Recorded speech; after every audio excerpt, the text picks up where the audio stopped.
ایک بولتے ہیں इनके अंदर शिरक नहीं रहता, इनके पास गलत अकीदा है. अकीदा गलत होने का क्या है सबब? ईसा अलैहिस्सलाम को अल्लाह का बेटा मानती, नहीं बोले तो उज़ैर अलैहिस्सलाम को अल्लाह का बेटा मानती. ये अकीदे को सुधारने तो बस है, इनको निकाह करने को अपने निकाह में ले सकते हैं, बिल्कुल बताता. और इसी तरीके से यहूदियों के और नसरानियों के घर में जाकर खुले खाना खा सकती, वैसा उनको अपने घर को बुलाकर दावत दे सकती. ये बात भी जायज करार देता अल्लाह. शर्त इसमें क्या? वमा उहिल्ला लिगैरिल्लाह नहीं रहना, मतलब प्रसादम नहीं रहना, खाने के ऊपर किसी का नाम पढ़ के एक क्या हुआ नहीं रहना, बाकायदा उसके अलावा रहा तो जायज. इसके बाद जरा आगे जाएंगे तो अल्लाह तबारक व तआला यहूदियों की सारी पोल खोल के रखता. यहूदियां ये कैसे लोग थे, इनके बारे में पूरी बात अल्लाह ताला होता है. एक बात क्या बोलता है इनके बारे में कि ये लोग इंसाफ करने की जब बात आती है तो मालदारों के वास्ते है कानून, गरीबान के वास्ते है कानून, ऐसा तरीका अपनाते. मालदारों के साथ रियायत करते थे, उन्होंने गलती करे तो भी पकड़ाते नहीं थे. उनके जो आलिमा थे वो आलिमा कुछ न कुछ एक आड़ी टेढ़ी लाइन निकालते थे, निकाल को मालदारों को माफी गिरा देते थे. वही कौन तो गरीब गलती करे बोले तो बाकायदा उसको सजा मिलना छोड़ते नहीं. तो अल्लाह तबारक व तआला इस बात को भी पॉइंट आउट करता है, लौला यन्हाहुमुर रब्बानियून, कि क्यों ऐसा करते हैं ये लोग, एक एक के साथ एक इंसाफ करते हैं. ये यहूदियों की खसलत है, यहूदियों की आदत है, वो पॉइंट आउट करता है. साथ ही साथ अल्लाह तबारक व तआला यहूदियों के बारे में एक बात भी बताता है कि ये लोग अपने आप के बारे में खास तौर पर बोल देते हैं, मैं अल्लाह के बेटे, नहनु अब्नाउल्लाहि व अहिब्बाहु, हम अल्लाह के बेटे हैं और उसके चहीते हैं, ये बात बोलते हैं. तो अल्लाह तबारक व तआला बोलता है कि जब अल्लाह के बेटे चहीते हैं तो तुम्हारे ऊपर अल्लाह ताला अज़ाब फेंक देता है, मुसीबत के काती हैं तुम्हारे ऊपर, वो परेशानियां के काती हैं तुम्हारे ऊपर. कुल फलीमा युअज़्ज़िबुकुम बिदुनूबिकुम, कि जो भी गलतियां तुम्हें करती हैं, जो भी गुनाह के काम तुम्हें करती हैं, वो गुनाह के काम की वजह से तुम्हारे को सजाएं क्यों दी जा रही है? सवाल पूछो बोलता अल्लाह. इसी तरीके से यहूदियों की बातों में से एक बात अल्लाह तबारक व तआला ये भी बताता है कि ये लोग जब भी फैसला करने के लिए आगे बढ़ते हैं तो अगर अल्लाह ताला की किताब तौरात के अलावा अगर फैसला करेंगे तो ये लोग गलती पर हैं, बल्कि जहन्नमी हो जाएंगे और काफिर हो जाएंगे, फासिक हो जाएंगे. इस किस्म के अल्फाज से अल्लाह तबारक व तआला जिक्र करता है. और साथ ही साथ मुसलमानों को ताकीद करता है, या अय्युहल्लज़ीना आमनू, वो लोगों जो ईमान ला चुके हो, ला तत्तखिजुल यहूद वन नसारा औलिया, यहूदियों से नसरानियों से दोस्ती मत करो. खास तौर पर अल्लाह ताला ताकीद करता है, ये यहूदियां दोस्ती में लेने के बाद अपने अकीदे की बात या अपना जो मजहब है वो अपने मजहब के रंग में रंग देंगे, अपने मजहब का रंग तुम्हारे पे चढ़ाने की कोशिश करेंगे. इस वास्ते जहां तक हो सके इनसे जितना काम उतनी बात रखो, उससे ज्यादा इनसे ताल्लुकात बढ़ाओ न हो. बात अल्लाह तबारक व तआला बताता है.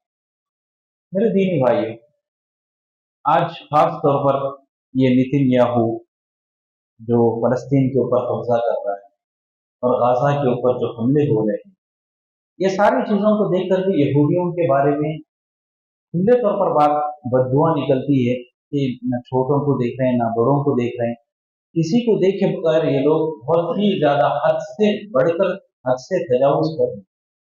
इस तरीके की उनकी जुल्म और जबरदस्ती ज्यादती चल रही है. इन लोगों के सिलसिले में एक जो जंग खैबर के सिलसिले से लेकर एक थाई पे है बताए हैं, बड़ा अच्छा मशवरा दिए हैं. वही मशवरा आप लोगों के सामने रखकर बात को खत्म करूंगा. और मशवरा क्या देते हैं बोले तो, जब जंग खैबर होती है वो टाइम को खैबर का जो किला था जरा ऊंचाई पे रहता, वो ऊंचाई पे रहने की वजह से मुसलमान किले तक तीरन छोड़े तो भी वापस आ जाते, पत्थर वगैरह फेंक कर मारे तो भी वापस आ जाते. कुछ भी करना बोले तो वहां तक रसाई, वहां तक पहुंचना नहीं होता. मुहासरा करके रखे थे मुसलमान, चारों तरफ से घेर कर रखे थे पहाड़ में, उन्होंने बाहर नहीं आना, बाहर इसमें अंदर नहीं आ सकते, ऐसा मुहासरा करे। कई दिन तक मुहासरा चला। वो लोग अपने खाने पीने के साजो सामान पहले ही किले के अंदर रख लिए थे, जिसकी वजह से उनको भी क्या कोई फर्क नहीं पड़ रहा। उसके बाद अल्लाह के नबी सल्लल्लाहु अलैहि वसल्लम सहाबा इकराम को उनकी जो मक्कारियां हैं, उनके जो कामा हैं, उसको याद दिलाते, बताते ये लोगों की आदत क्या।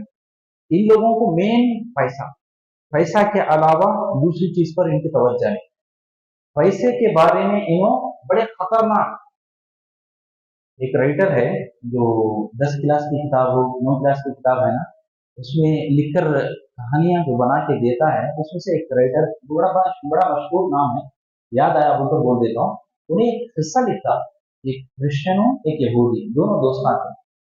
दोनों दोस्तां रहने के बाद एक मरतबा क्रिश्चियन को पैसा की जरूरत पड़ती, तो यहूदी खर्च देता एक शर्त, जो टाइम बोलता हूँ वो टाइम को दयालना था, नहीं दिया तो 100 पाउंड गोश्त काट लेता हूँ तेरे दान का टिक्का। ये बात बोलता हूँ यहूदी। तो अच्छा उनको क्रिश्चियन क्या है मान लेता, पैसे ले लेता, टाइम को देने के वास्ते कोशिश करता, लेकिन उसकी कश्तियां जो समंदर में आने वाले रहते वो डूब जाते, जिसकी वजह से उन्हें नुकसान उठा। अब उस यहूदी के पास आके बोलता, दोस्त ऐसा ऐसा मामला हो, ऐसा ऐसा किस्सा हो। इतना जिद्दी रहता है इन्हें पैसे के बारे में यहूदी, तेरा गोश्त होना चाहिए, तो अपने रान का गोश्त काट के देना चाहिए। यहाँ तक कि कोर्ट में केस चल रहा है, कोर्ट में केस चले इस टाइम को एक अक्लमंद इंसान उसको मशवरा देता, ठीक है जितना गोश्त 100 पाउंड जो बोला रहता उतना गोश्त तो काट ले, लेकिन कंडीशन क्या होगा, खून का एक खतरा भी नहीं निकला। जो लिखापट चली है उसमें क्या बात चली है, इतने 100 पाउंड गोश्त होना उनको चली है, खून नहीं निकालना। तो तब जाकर उन्हें बड़ी मुश्किल से मान लेता, ठीक है वो टाइम देता। तो इतने खतरनाक नहीं, और सूद वड्डी का व्यापार निकालने वाले यहूदियन से पहले कौन भी वड्डी का व्यापार नहीं निकाले।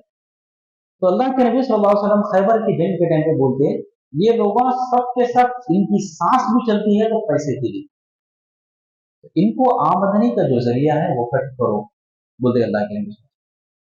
तो उनके खेतों को, उनके खल्लों को उजाड़ दिया जाए, झाड़ काट दिए जाए, सब खेत बर्बाद करके रखते होंगे। कई को इससे ना आमदनी आ रही, जब आमदनी नहीं मिली बोले तो वो क्या भी नहीं कर सकते। ये काम अल्लाह के नबी सल्लल्लाहु अलैहि वसल्लम करने का हुक्म दे। अब उसके बाद यहूदिया मजबूर होकर अपने हथियार डालते। तो बात क्या समझ में आती है, यहूदियों को हराना बोले तो सिर्फ उनकी जो आमदनी का जरिया होता उसको कट करना। अब वो लिहाज से फलस्तीन जाको हमें क्या भी, वो बच्चों की मदद करने वास्ते हमें क्या भी कर सकते हैं, लेकिन ये काम जरूर कर सकते हैं, यहूदिया के जो भी प्रोडक्ट है सब प्रोडक्ट को इस्तेमाल नहीं करना। उसमें से नंबर 1 पे आता है Pepsi, Coca Cola, Thums Up, Sprite, 7 Up, Limca, जितने भी कोल्ड ड्रिंक आए ये सारे कोल्ड ड्रिंक लेना बंद कर दिया। ये सब के सब बनाने की जो कंपनी मेन मेथड बना के देते हैं वो यहूदियां। और इसी तरीके से लेस, कुरकुरे, और इसी तरीके से पिज्जा, इस किस्म के जो भी बड़े बड़े चीजें हैं ये सब के सब भी यहूदियन की तरफ से जाते हैं। तो यहूदियन के जितने भी आइटम होते हैं इनको बैन करने की कोशिश करें, इतना काम कर दिए तो आप यकीन जानो उनकी हिम्मत टूट जाएगी, उनको बर्बाद करने के जैसा या उनको मार मार जैसा मार लगता है। खुसूसन शुरुआत में जब फलस्तीन के ऊपर अटैक किया गया था उस टाइम को सारे मुसलमान, दुनिया के पूरे मुसलमान बैन किए थे। वो बैन करने की वजह से उन्हें क्या करा मालूम, एरियल के ऊपर, सर्फ एक्सेल के ऊपर ऑफर दिए, तुम एक लिए 2 दे दूं, या ये लिए तो ऐनका दे दूं, ऐसा ऑफर दिया। ऐसे चीजों को बैन कर देना, उसकी साबुन, उसके सर्फा, जो भी है जहां तक हो सके बंद कर देना। उसकी जगह में दूसरे ब्रांड के बहुत सारे, मिसाल के तौर पर सर्फ एक्सेल है या एरियल है, इसकी जगह में घड़ी, बहुत अच्छा सर्फ है अलहमदुलिल्लाह, उसके इस्तेमाल की वजह से फायदा है, वो यहूदियों का नहीं, यहाँ के लोगों का, इंडियंस का। और इसी तरीके से दूसरे भी हैं, बहुत सारे सर्फ हैं, उनको इस्तेमाल कर लेना। और साबुना में खासतौर पर लक्स उनका साबुन है, रेक्सोना उनका साबुन है, और इसी तरीके से जो मशहूर मशहूर ब्रांड्स हैं उनके साबुना है। उसकी जगह में मैसूर सैंडल हमारा इंडिया का है, नंबर वन हमारे इंडिया का है। ऐसे जो यहाँ के बने हुए रहते उसको इस्तेमाल करते। तो ऐसा करने की वजह से क्या होता, उनको माली एतबार से मार मार जैसा होता, जिसकी वजह से उनको खासा नुकसान उठाना पड़ता है। और इसी तरीके से कपड़े खरीदते समय वो ब्रांड की जो रहते हैं वो हरगिज मत खरीदो, उसमें नई तो है, एलन सोले है, ऐसे बहुत सारे हैं, ये ब्रांड नामी बंद करो। खास तौर पर ईद आ रही है, ईद के टाइम को हमें क्या करते हैं, ब्रांड शर्ट ब्रांड पैंट पहनने की कोशिश करो 2000 3000 की, उसकी बजाय हमारे इंडिया के जो भी बने रहते हैं नहीं तो कपड़ा ले लेके सिला लेना, ये बड़ी बेहतरीन चीज है। ऐसा काम करने की कोशिश करना, इससे उनको बहुत बड़ा मार पड़ता है। अल्लाह के नबी सल्लल्लाहु अलैहि वसल्लम यही बात बताते कि यहूदियों को जबरदस्त मार मारना बोले तो सूदी कारोबार या पैसों के जितने भी मामलात होते हैं इसमें उनको हरा सकते हैं। इसके अलावा दूसरा ऐसा कोई रास्ता नहीं है जिससे यहूदी को मुकम्मल हार या मुकम्मल मात दे सके। तो बहरहाल अल्लाह ताला से दुआ करते हैं कि परवरदिगार करने की तौफीक अता फरमा। ऐ अल्लाह हमारे गुनाहों को माफ फरमा, ऐ अल्लाह हमारी नेकियों को कबूल फरमा, ऐ अल्लाह जब तक दुनिया में रखे ईमान और इस्लाम की हालत में जिंदा रहे, जब मौत दे तो ईमान और इस्लाम की हालत में मौत दे। आमीन।